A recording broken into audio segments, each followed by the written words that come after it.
rent paid. And that time, I know time I put you in there. And my wife got a fee cause it didn't pay. You coming for me down there, what your friends say.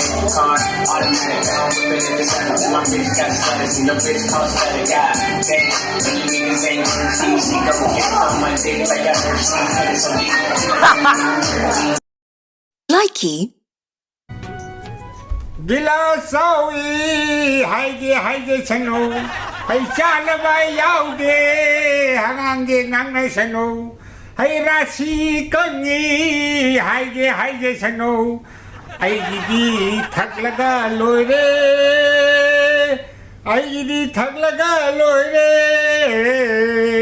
ay yu khutakti, ahum lag pang tabini, la la la la la la la.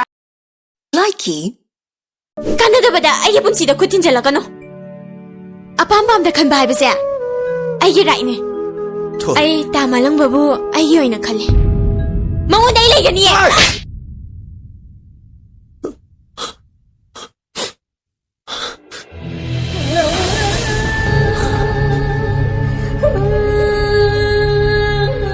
Thôi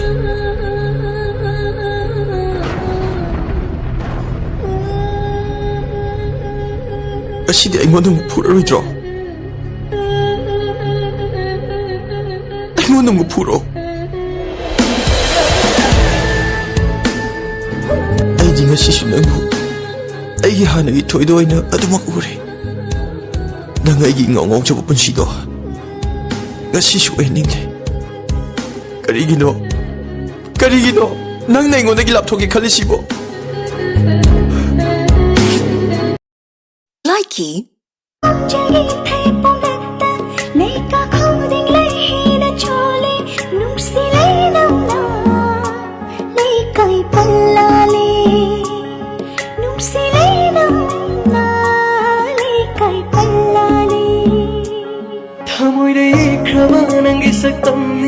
Puduna chakani punsina loirifo ithak haura khoi khoi re sanmanakta yeng lagli bo huran ni dinguna lom thokaba oi halle chimbalsu lom thokaba oi halle chimbalsu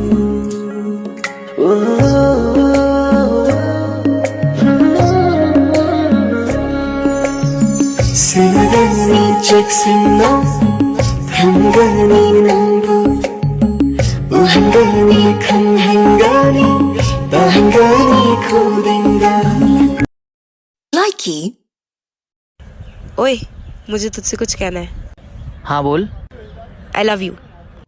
हाँ बहुत बार सुन लिया तेरा I love you as a friend. हाँ तो इस बार फ्रेंड को बॉयफ्रेंड से रिप्लेस कर दे.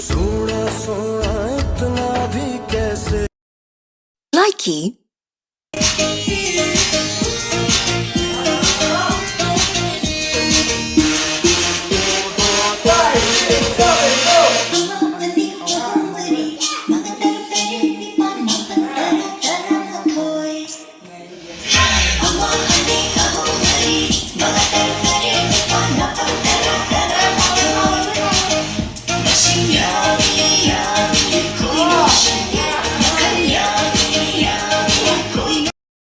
Likey.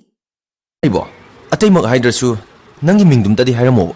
Hey stupid, why are you disturbing us? Ay Maitay ni. Maitay londa dum haibiyo. Nang nasagi status khangdro. Nang gumba third class amana chaka tawba yaba miro khoise. Nang kari oidana propose story no. Ay pakhang oiri sidi. Malay sabi ori. Pakhang na lay sabi da nung si hydra di. Noy mada hayo hairo. Hey, aduk chakhota ba wangang. Nangi wangang duna nang se karamba mino takchara bane. Nonsense. Uncivilized. Adu de ima koi tare. Nang kay doge have no. Ha, nang kay doge have no ba? Nang na koi gi nung si hayaga akoy nekta ya tare. Bema. Ay na nung si di nang nati. Ma ne ma. Kamdog siya ba? Hayo ne, kamdog siya ba? Nang na duk saway dubo, nupam tagal lay siya drabo. Nasaktu ka na hay video no. Chala da. Ay koy nung bigay warim ta sage. चलो Likey. और गुंगे आज तेरी date थी, उसने जरूर कुछ मांगा होगा, तो तूने क्या दिया? फिर उसने क्या किया?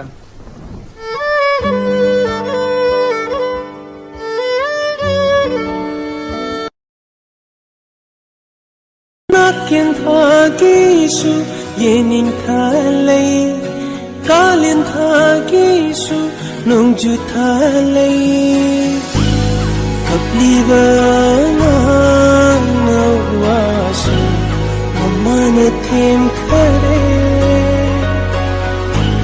now sumi sai sa kuna sino kon khare aigi hangla tia thamoi se nangna karam kan men singi dauriba sarong lai gi om chakla thamoi se nangna karam kan them singi dauriba yening thagun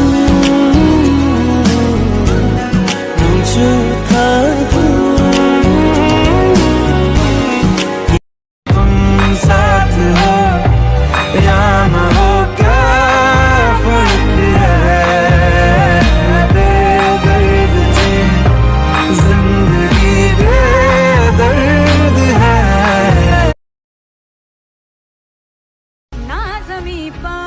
तो ये तेरी girlfriend? हाँ भाई, और मैं सब बहुत प्यार करता हूँ।